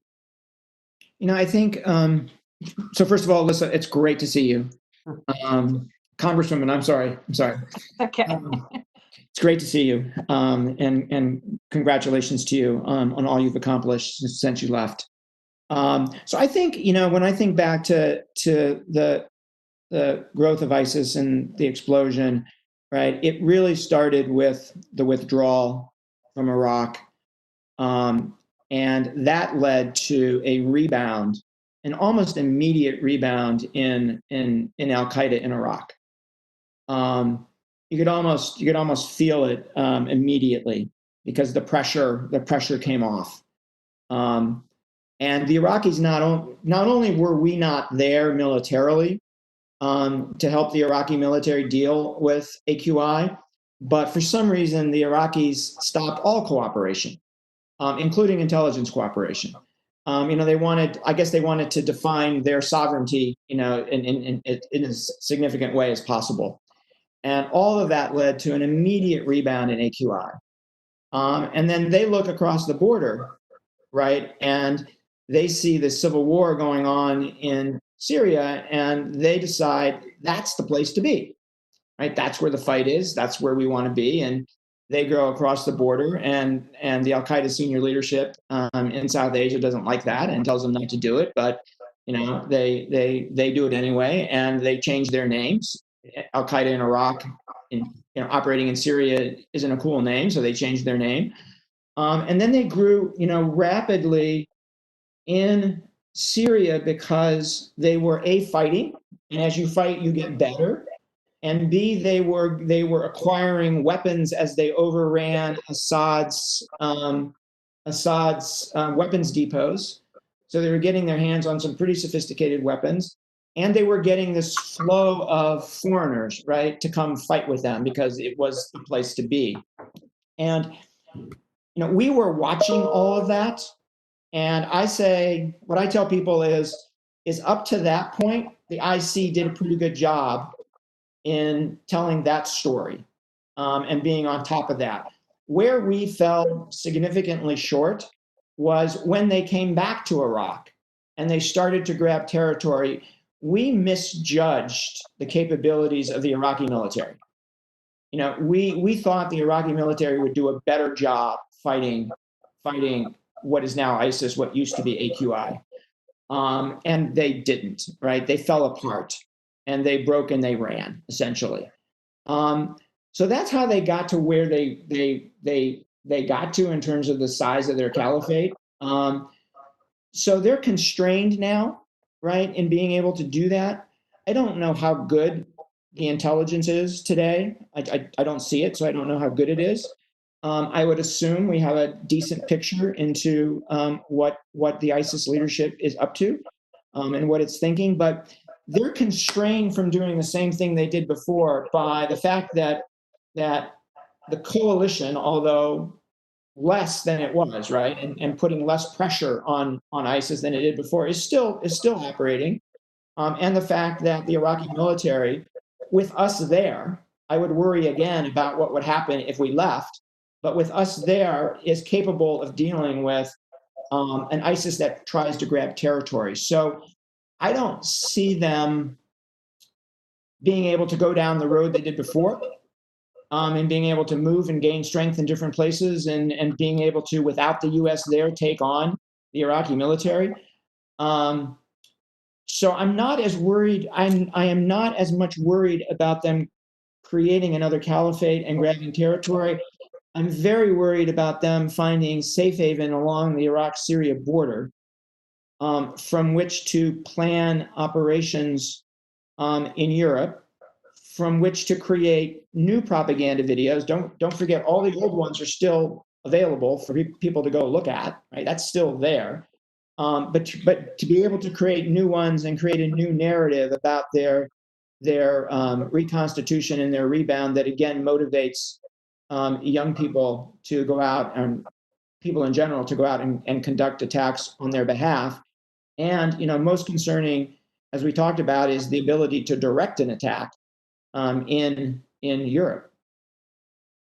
Mr. Chairman, I know my time has expired, so I'll leave it there, but thanks, and great to see Mike and Tina, and thanks to all of our witnesses. Well, thank you again, Congresswoman Slotkin. I think we are going to take the liberty now of doing a second round of questioning. So with that, I do want to give, if anyone else would like to respond to Congresswoman Slotkin's point of question, I want to give you the opportunity to do so. If you will allow me, just again, a couple of words. First of all, Alyssa, congratulations. It's so nice to see you. And if you ever want, I'm happy to kind of come and talk to you about some of the other stuff, not just this, but some of the defense stuff that we were doing when I was there, but leave that offline. I think Mike is exactly correct. I hate to say this, but this is really, we're trying to grapple with not just what is the problem set, but how do you address this? I mean, this is the tough question for us always is, okay, so we know ISIS is a threat of one variety or another. Al Qaeda remains a threat of, a very large variety. We have all these other, regional issues that we're going to have to deal with. We have the potential of European-based or European attacks. All that. What do we do to effectively, at least semi-effectively, push back on any of that? It's a very tough question, very layered, very complex. You could stay here all day talking about, some of the things. But I will say, and this is an uncomfortable answer, and it gets right back to the question of, Afghanistan and so on. Presence means something. Our presence there, just what Mike was describing in Iraq and Syria, what we know about Afghanistan, other places where, our being there matters. Now, it's expensive. It can be very, very costly. It is, it's all sorts of painful. But on the other hand, I will just tell you, if, let's look at, Afghanistan. It's not just what does the Taliban do? No. It's what is the government of Afghanistan? Can we even form a government that's actually, substantively going to sit and mean anything? It's what's the calculus of the Pakistanis when they look at that, situation, and are they willing to invest in a stable Afghanistan? What do the Indians do? And how do the Pakistanis regard the Indians? Because for them, this is just a three-way war kind of a situation. You have all sorts of regional concerns and regional stability issues that also impact on our overall security. And all this goes right back to, are we there or aren't we there? I'm not saying, please believe me, I'm not saying that we have to, sort of send our people everywhere in the world. I'm just saying there are costs that you really have to think about, and if you are willing to accept that cost, that's fine. Mike is exactly correct. If we're going to leave Afghanistan, we at least need to know how the hell we're going to get the intel and how we're going to address the immediate terrorism problem, because it's going to come. But the larger question, I think, is not even just the potential for attack. It's the, oh my God, what happens if the Pakistanis, the Indians start to go at it? The Taliban sides, or at least that element of the Taliban that becomes more prevalent in Afghanistan, sides with the, with Pakistanis. I see Mike wants to add to this. So, I think that there's a lot of consequence here that we need to think about. But, we stayed 40, 50, 60 years in Germany for some of the same reasons. Why is it that the cost of a relatively small presence, which means something and says something, to our allies and our partners, or to our enemies sometimes, is that too much to bear? We're going to have to think about those things. So anyway, I'm sorry to throw the hard questions into this, but it really is, it's important to think about. Thanks, Tina. Sure. Mr. Joscelyn, Mr. Rose, anything you'd like to add to that? Yes, sir. I just wanted to add that we tend to be, and I'd love to know what Tom thinks about this, we tend to be focused, when we look at Afghanistan, we tend to be focused on the reconstitution of Al Qaeda and the potential for attacks against the United States, whether somewhere else in the world or, God forbid, in the homeland.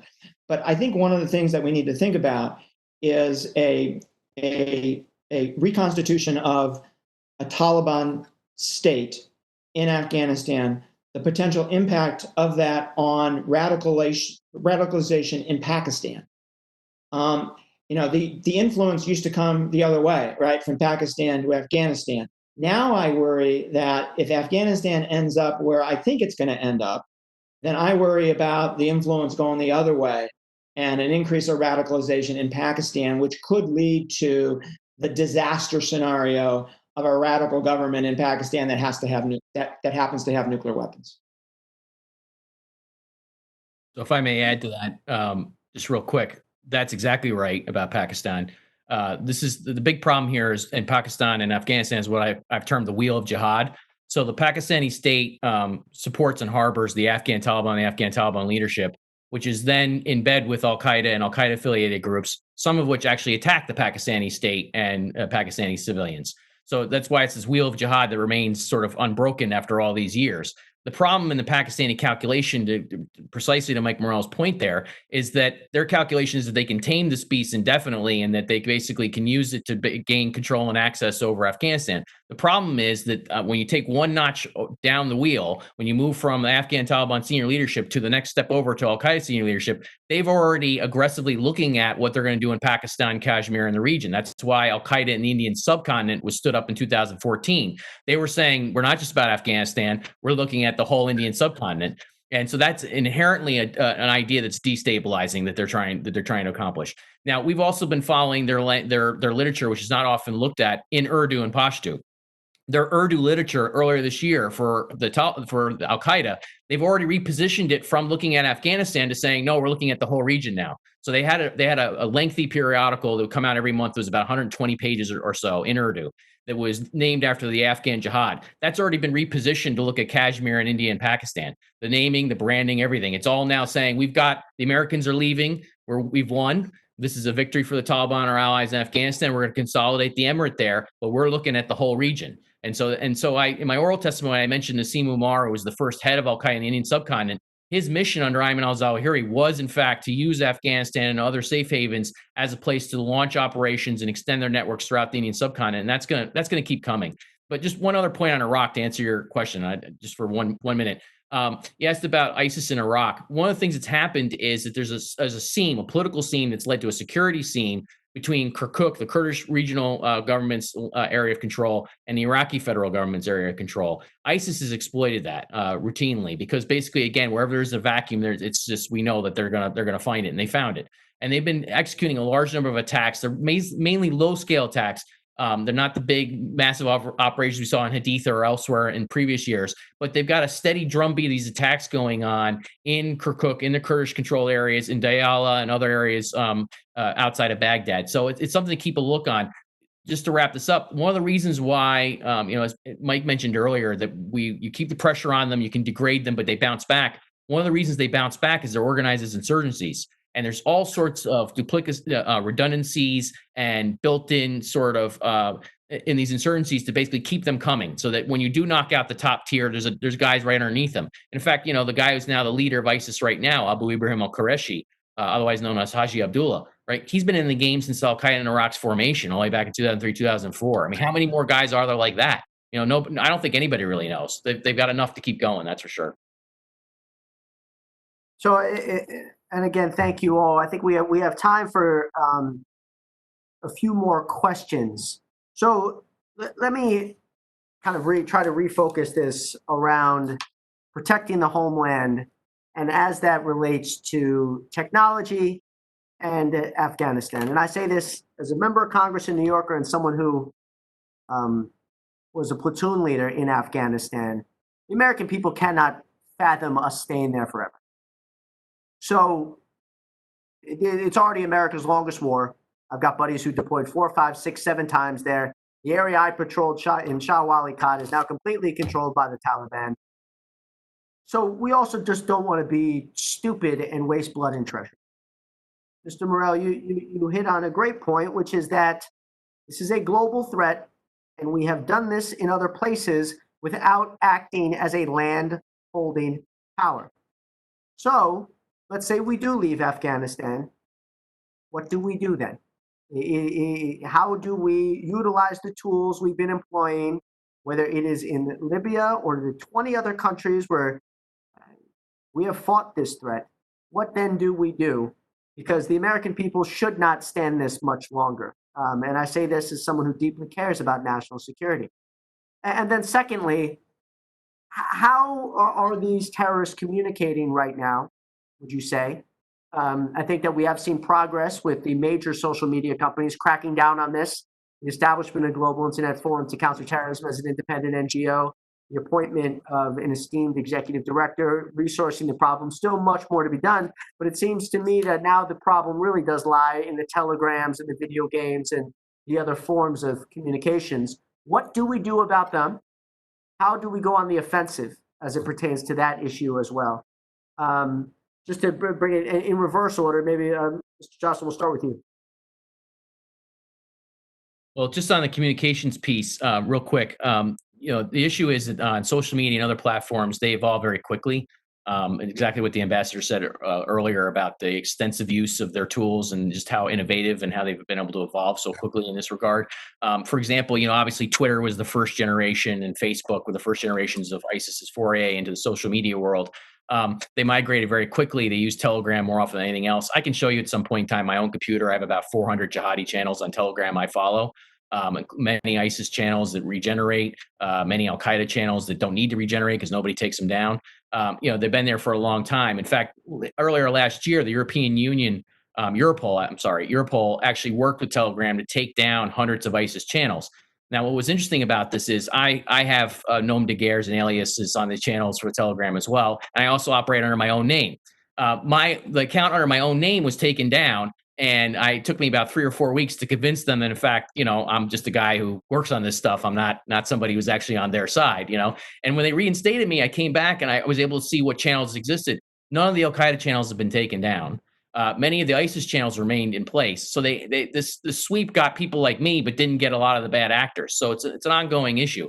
But when they did this, when Telegram and Europol did this, and they went to go knock out all these channels, what it created for us was this problem where we now have to follow, and I now have accounts on platforms called Riot, Rocket Chat, Hoop. I'm forgetting some. There's just so many of these now, and they're on all of them, and they generate content very quickly. And all of these have, not all of them, but many of them have private messaging capabilities, which means you don't even need to be in an actual messaging app like WhatsApp or Signal. You can go through one of these social media messaging applications, and you can connect with somebody very quickly and start getting instructions or start getting details on how to operate.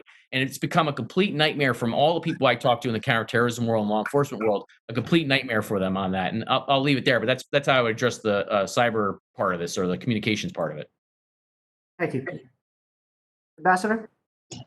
Yeah, just in addition on this communication thing, absolutely Tom's right. They are innovative like you would not believe. I think there's a good faith effort being made by a lot of especially the larger, firms on the communication side, the Facebooks, the others. But I will tell you, they're not using that stuff. What they're using is exactly what he described. And not only are they using that stuff, but here's the deal. We're never going to catch up. We can't do counter content because we cannot ever create content fast enough, well enough, whatever, to give them something that is going to be meaningful to them or trustworthy to them. So that whole effort, as far as I'm concerned, I'm sorry, is not well used. And our money there is not well used. And we continue to do it. I'm not sure why. I think what you need to be doing is monitoring that stuff, but then as a adjunct, as Mike can attest, all intel is a conglomeration of many things. You've got the incoming from the communication side. You have human. The human is also what you need to develop because you're going to have to rely on somebody to tell you something, or at least to give you some signal. You should be watching X, Y, or Z or whatever. There are ways. It's not going to be foolproof ever, but you're going to be able, and we are better at this than we used to be. That's not to say, again, that we're going to catch all of the bad guys. We're just not. But there are ways to collate, let's say, what we do know, so some of that will be successful. And we have to just keep trying to get better at it. I think that is the way. And Tom himself just demonstrated to you some of the really cool, innovative things he's doing, even on the non-classified side. So I think that, there are ways of addressing this. The other thing I would say, though, is, and we, again, go back to the presence, no presence, staying, not staying. I don't know that we need the kind of presence that we've had, let's say the size of presence that we've had in some of the places. I think it is possible to have a very small, very targeted presence in some of the places that we really care about, Afghanistan being one of them, in which we signal just by virtue of this very small group of people. And, our tail tends to be larger than it should be. You don't need 18 cooks for, a platoon of guys. They're very resourceful. They can do what they need to do, especially if they're CT oriented and so forth. What you need is, a very, very targeted, very small, but nevertheless, present bit of business. And that's really what you have to decide. Is that worth it to you or is it not worth it to you? Because otherwise you're going to be doing both on the intel side, what Mike described, and then on the political side, you're going to have to think about what the implications are so that you are cognizant that more will have to be done to make up for your loss of presence. And I think that's an honest assessment. It's not a pleasant one. It's not an easy one, but it really is the case. So. Mr. Morell? Mr. Chairman, I would just add, I agree completely with the ambassador and with Tom. In particular, the point about the more advanced the technology that the bad guys are using, in particular with regard to encryption, the more human it becomes important, right? The more it becomes important to be at one of the ends of the conversation. And having a human being there becomes more important in this new technology world we're in. So that, I think that's an important point. With regard to Afghanistan, I think we have to think about how we leave. I mean, I think we're leaving. That's my judgment. I don't think it's necessarily the right answer, but I think that's what's happening. And so I think we need to think about how we leave. And I would strongly encourage us not to empower and embolden the Taliban as we do so. Number one. Number two, we really have to think about not only our presence there, but also the financial assistance that we provide to the Afghan government, which is well over $5 billion. Don't know the exact number, but pulling our forces out is one thing. Taking away that financial assistance, I believe the Afghan government would collapse overnight without that financial assistance. So nobody talks about that. I don't know where that stands in the negotiations or how the administration is thinking about it. I just don't know. But it's incredibly important that that money continue to flow, even if the troops are out. And then, as I said, we're going to have to figure out how we collect intelligence and how we're able to reach out and touch them. And I think we got to think about both partners, particularly on the intel side. And on the military side, we got to think about, okay, where do we do that from? What are the platforms? Are they sea-based? Are they in Central Asia based? Where are those platforms going to be? I think the intel piece is actually easier than the action piece in terms of taking care of the problem once we're not there anymore. Thank you again. Mr. Walker.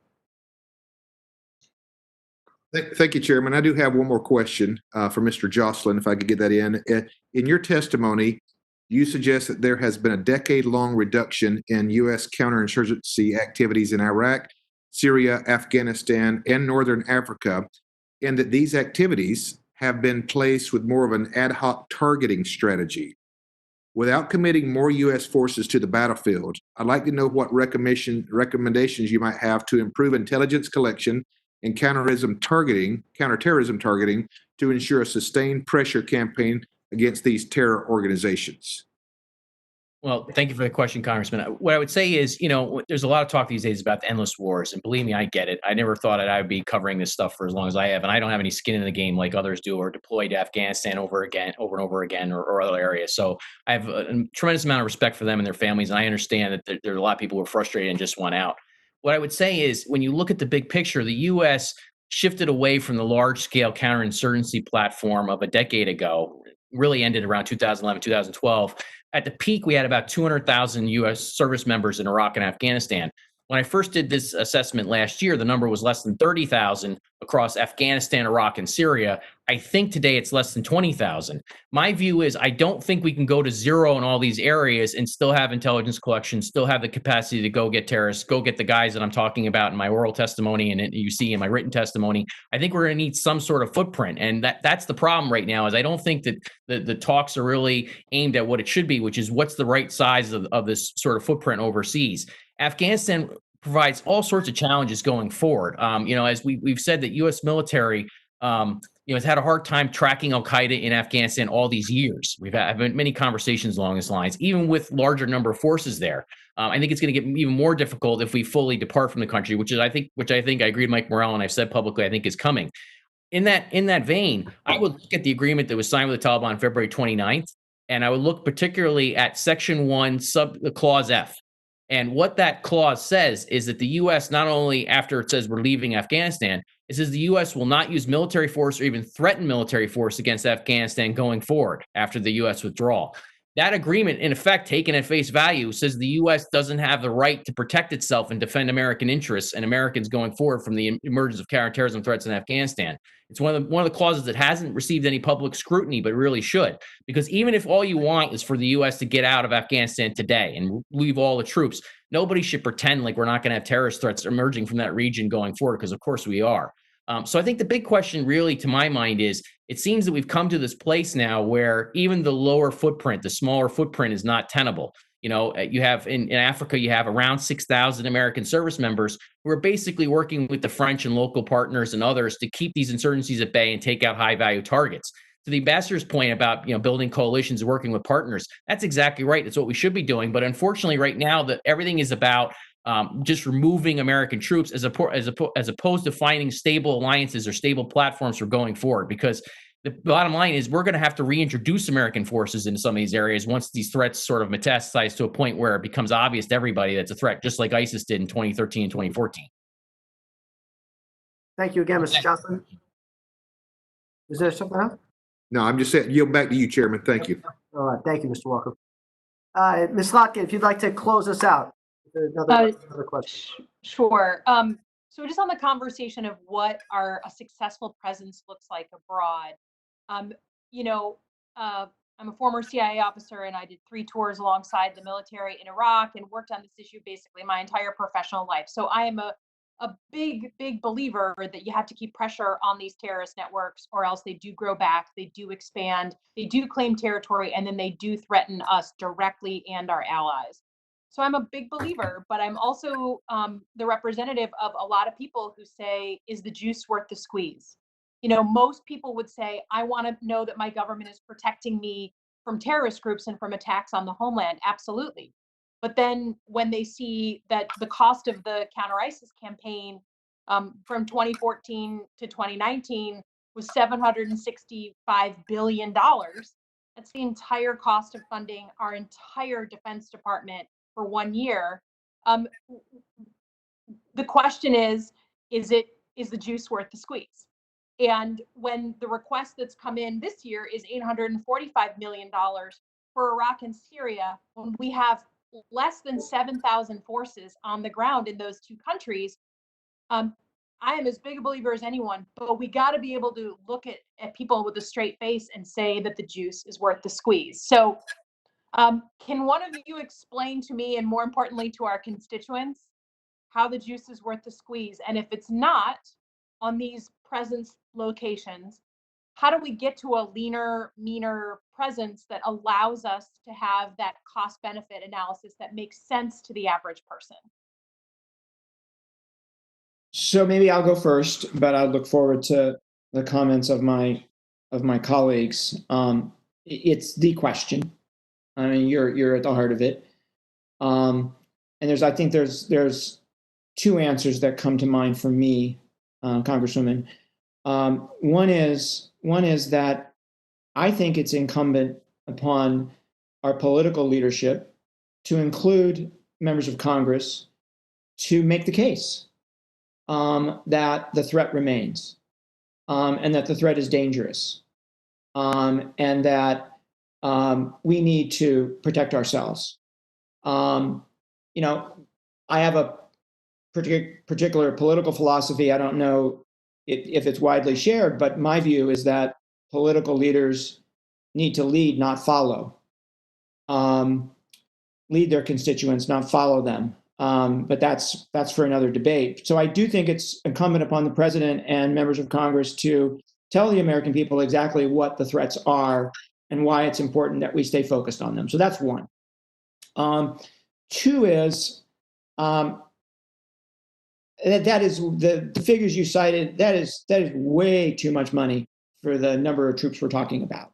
That's shocking to me that is the number. And if I were the president, I would send them back to the drawing board, and have them resize that number, because it sounds outrageous to me.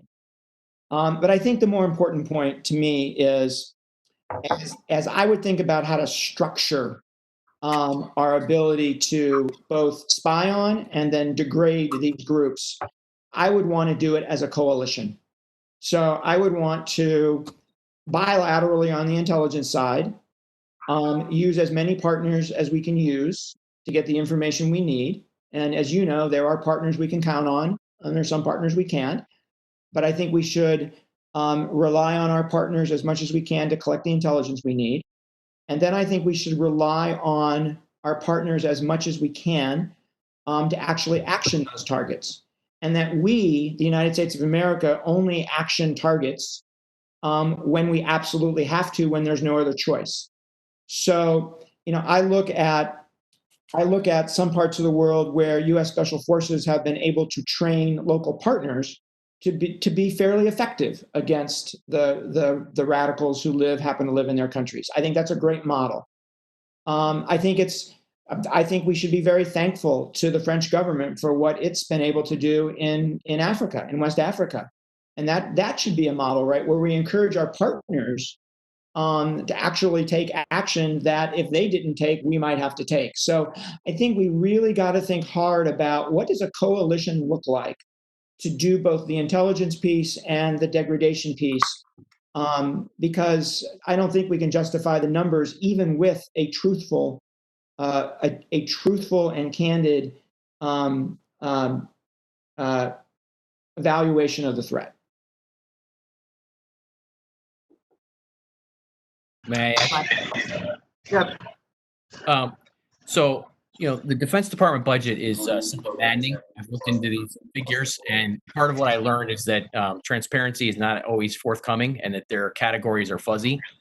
So I strongly encourage Congress, of course, to continue its oversight efforts. And there were some effort within Defense Department to classify portions of the budget or parts of the budget. And I just don't agree with that. I think that the American people need to know how much money is being spent and what's being spent on. Now, my understanding of this is that a lot of the wasteful spending, although I'm sure there's absolutely wasteful spending on called the 9/11 wars for sure, in Afghanistan, Iraq, and elsewhere. Absolutely. A lot of the wasteful spending is on these big defense platforms that may not even be necessary to use going forward. You can see this there's a new book, Kill Chain by Chris Brose, who used to work for the Senate and for Senator McCain, which goes into this in great detail. He has all sorts of detail that I didn't have, which really explains how there's this wasted money on basically big high-end weapons that don't really make any sense for the threat environment we're in. You can also look at Anthony Kordsman for CSIS has an analysis he does regularly of the budget, the defense budget, and he tries to break it down in as much detail as he can. And what he's shown, to my satisfaction, is that basically the 9/11 wars became a minority part of the defense budget a long time ago. So I think, he said, for example, on Afghanistan, it's still a lot of money, and I'm not saying there isn't waste. There's a lot of waste, but it's about $30 billion a year now out of over $700 billion of total budget, and maybe even less than that. Their projections are showing it's going to be less than that. So overall, I think the 9/11 wars don't cost the lion's share of the defense budget. There's still money to be trimmed there. I'm sure there's still waste. Absolutely, you can go through that. And on Iraq, Congressman, what number did you say for the Iraq number? Was that 845? How much was that exactly? So the FY21 request for the Department of Defense, and I'm on the Armed Services Committee, is $845 million. Million. Okay, million. Yeah, right. That's Not so. billion. Right. Yeah, I thought so. Yeah, I was a little taken aback when I heard billion. I said, whoa, no, million.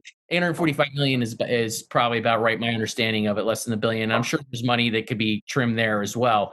I think the point to my mind is you're asking the absolute right question. It's a question I've struggled with, and I'm not going to claim to have all the right answers. I know after covering this for many years, there's a lot of wasted money. Sometimes some places were much more efficient. The U.S. is much more efficient at using small scale footprint than in others. The problem is going forward is I don't think that people are having that right cost benefit analysis question that you're asking right now and debate about this. I think the question is much more about just getting out of everywhere. And that's certainly what I see the president has wanted to do for quite some time. Thanks. Okay. So with that, I do just want to thank our witnesses for their absolutely invaluable testimony. And of course, just your extraordinary service. You've really dedicated your lives and your careers to this fight. And we're just extraordinarily grateful, Democrats and Republicans, for all that you have done for this country. And so the members of this subcommittee may have additional questions for the witnesses.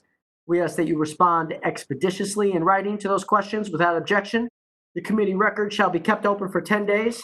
Hearing no further business, the subcommittee stands adjourned. And thank you all so much again. Be safe. Welcome. Thanks, Thank you. everyone. All right. Good to thank see you.